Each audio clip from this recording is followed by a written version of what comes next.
Welcome to my YouTube channel.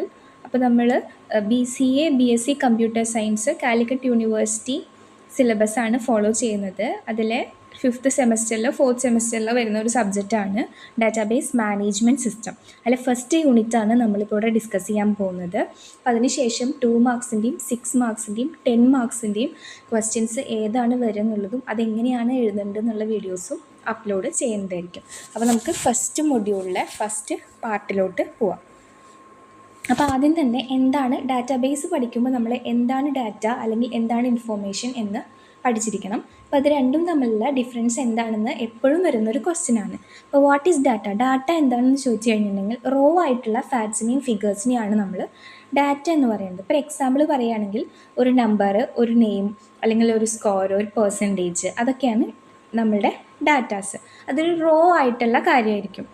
ഇനി എന്താണ് information എന്ന് പറഞ്ഞിട്ടുണ്ടെങ്കിൽ ഈ ഡാറ്റാനെ പ്രോസസ്സ് ചെയ്തിട്ട് അതിനൊരു മീനിങ് ഫുൾ ആയിട്ടുള്ള ഒരു സെൻറ്റൻസ് ആക്കുമ്പോഴാണ് അതിന് നമ്മൾ ഇൻഫോർമേഷൻ എന്ന് പറയുന്നത്. അപ്പോൾ അതിൻ്റെ ഒരു എക്സാമ്പിൾ എന്താണെന്ന് വെച്ചാൽ നമ്മൾ മുന്നേ കണ്ടതിൽ ജസ്റ്റ് ഭയങ്കര ഡിസോർഡർ ആയിട്ട് 101, ജുവാന, MCA ഇതെന്താണെന്ന് തന്നെ നമുക്ക് മനസ്സിലാവുന്നുണ്ടായിരുന്നില്ല. അപ്പോൾ അതൊരു ഇൻഫോർമേഷൻ ആകുമ്പോൾ ജുവാന സ്കോർഡ് 85% ഇൻ MCA എന്ന് പറയുമ്പോൾ അതൊരു മീനിങ് ഫുൾ ആയിട്ടുള്ള സെൻറ്റൻസ് ആയിട്ട് മാറുകയാണ്. അതിനെയാണ് നമ്മൾ ഇൻഫോർമേഷൻ എന്ന് പറയുന്നത്. എന്താണ് ഡാറ്റാബേസ് എന്ന് നോക്കാം. ഡാറ്റാബേസ് എന്ന് വെച്ചിട്ടുണ്ടെങ്കിൽ നമ്മളുടെ റിലേറ്റഡ് ഡാറ്റാസിനെ എല്ലാം ഒരു ഓർഗനൈസ്ഡ് വേയിൽ കളക്ട് ചെയ്യുന്നതിനെയാണ് നമ്മൾ ഡാറ്റാബേസ് എന്ന് പറയുന്നത്. അപ്പോൾ അതിൻ്റെ ഡാറ്റാബേസ് എന്ന് പറയുന്നത് ഒരു ഷെയർഡ് കളക്ഷനാണ്. അത് നമ്മളുടെ ഇൻഫോർമേഷൻ അല്ലെങ്കിൽ ഓർഗനൈസേഷൻ്റെ ഇൻഫോർമേഷൻസിനെയൊക്കെ മീറ്റ് ചെയ്യാൻ വേണ്ടിയിട്ടുള്ളതാണ്. നമ്മുടെ ഒരു ഓർഗനൈസേഷന് എന്തൊക്കെ നീഡ്സ് ഉണ്ടായിരിക്കും ആ നീഡ്സിനെയൊക്കെ മീറ്റ് ചെയ്യാനുള്ള കുറച്ച് ഇൻഫോർമേഷൻസിനെയാണ് നമ്മൾ ഡാറ്റാബേസ് എന്ന് പറയുന്നത്.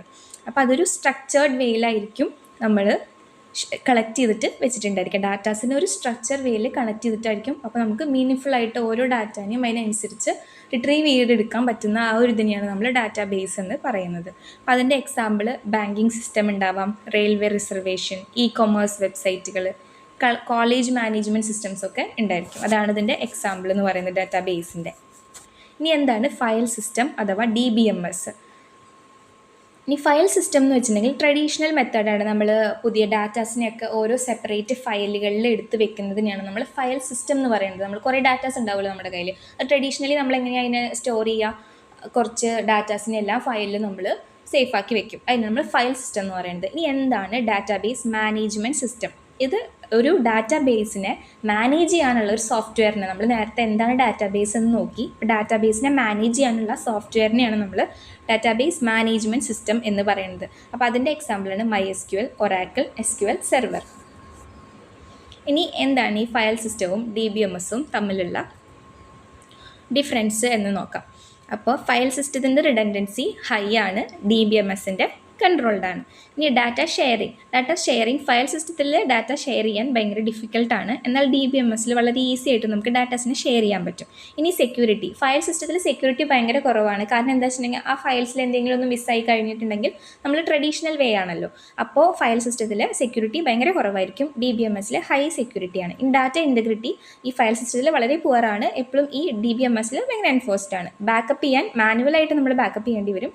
ഇത് ഓട്ടോമാറ്റഡ് ആയിട്ട് ബാക്കപ്പ് ആവും. കൺകറൻസി സപ്പോർട്ട് ചെയ്യുന്നില്ല, DBMSൽ സപ്പോർട്ട് ചെയ്യുന്നുണ്ട്. അപ്പോൾ എന്തുകൊണ്ടും ഫയൽ സിസ്റ്റത്തിനേക്കാൾ ബെറ്റർ ആയിട്ടുള്ളത് DBMS ആണ്. ഒരുപാട് ഡാറ്റാസിനെയൊക്കെ റിട്രീവ് ചെയ്യേണ്ടി വരുമ്പോൾ അല്ലെങ്കിൽ ഒരുപാട് ഡാറ്റാസിനെയൊക്കെ മാനേജ് ചെയ്യാനും സേഫ് ആയിട്ട് വെക്കാനും നമുക്ക് DBMS യൂസ്ഫുൾ ആണ്. ഇനി എന്താണ് അഡ്വാൻറ്റേജസ് എന്ന് നോക്കാം DBMSൻ്റെ.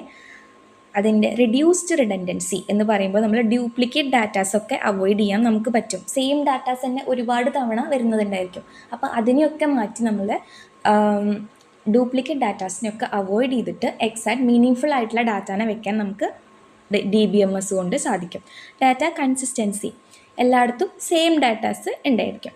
സെക്യൂരിറ്റി, അപ്പോൾ നമ്മളിപ്പോൾ ഒരു ഡാറ്റാനെ ആക്സസ് ചെയ്യണം. അപ്പോൾ പുതിയൊരാൾക്ക് വേറെ ഡാറ്റാനെ, ഒരു സെക്യൂർഡ് ആയിട്ടുള്ള ഡാറ്റാനെ ചിലപ്പോൾ നമുക്ക് ആക്സസ് ചെയ്യാൻ അതിന് കുറേ കാര്യങ്ങൾ നമ്മൾ ചെയ്യേണ്ടി വരും. അപ്പോൾ ഡാറ്റയിൽ സെക്യൂരിറ്റി ഭയങ്കര കൂടുതലായിരിക്കും.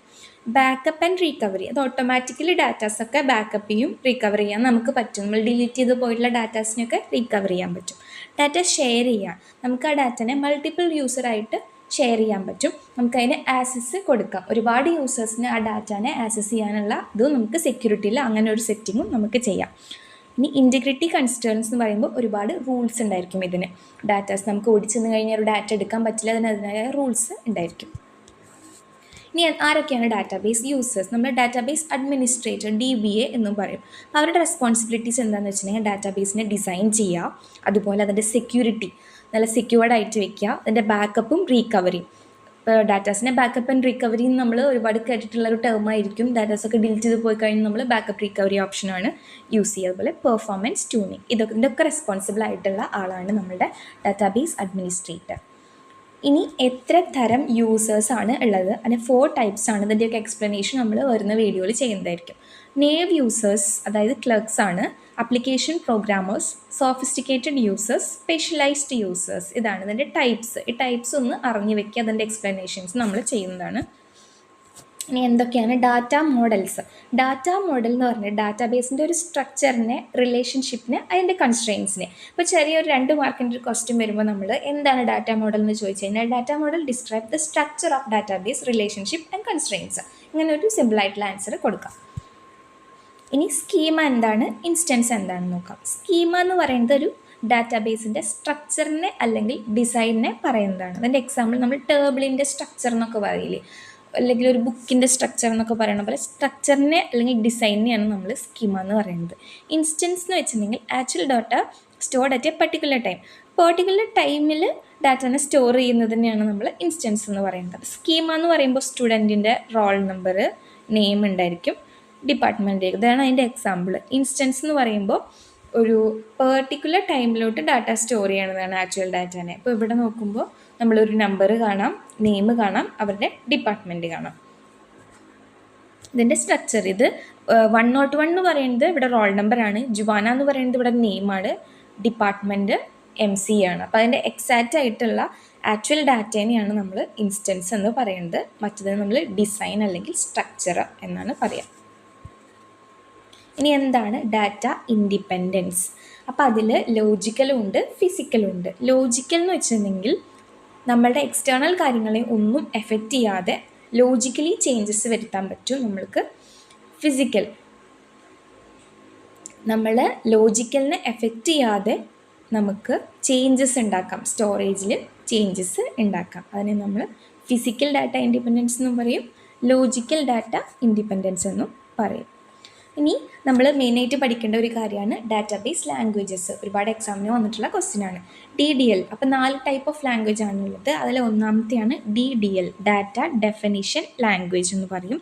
അപ്പോൾ അതിൻ്റെ സ്ട്രക്ചർ എന്താണെന്ന് നോക്കാം. അതിനെ ഒരു നമ്മൾ ഡാറ്റയുടെ സ്ട്രക്ചറിനെ ഡിഫൈൻ ചെയ്യാൻ വേണ്ടിയിട്ടുള്ളതാണ് ഡാറ്റ ഡെഫിനിഷൻ ലാംഗ്വേജ്. അപ്പോൾ നമുക്ക് ഡെഫിനിഷൻ എന്ന് പറയുമ്പോൾ തന്നെ മനസ്സിലാക്കുക ഡിഫൈൻ ചെയ്യാനുള്ളതാണെന്ന്.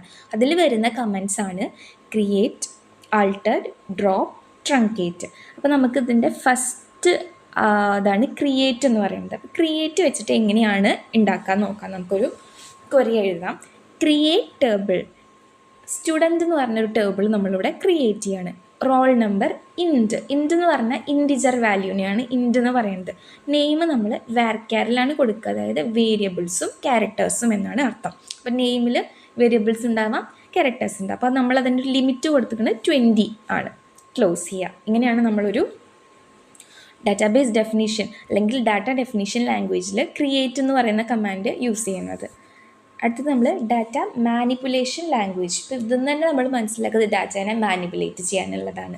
അപ്പോൾ അതിലുള്ള കമാൻഡ്സ് ആണ് ഇൻസേർട്ട്, അപ്ഡേറ്റ്, സെലക്ട്, ഡിലീറ്റ്.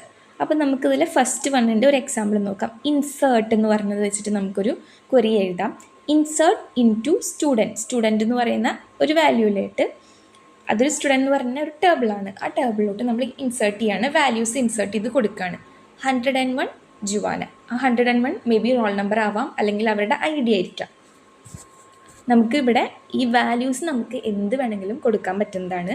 ആ ടേബിൾ അനുസരിച്ച് നമ്മൾ ഡാറ്റ അനുസരിച്ചിട്ട് നമുക്ക്, ഇപ്പം ഞാനിവിടെ കൊടുത്തിരിക്കുന്നത് 101, നിങ്ങൾക്ക് വേണമെങ്കിൽ 102 കൊടുക്കാം, നെയിം ചേഞ്ച് ചെയ്ത് കൊടുക്കാം.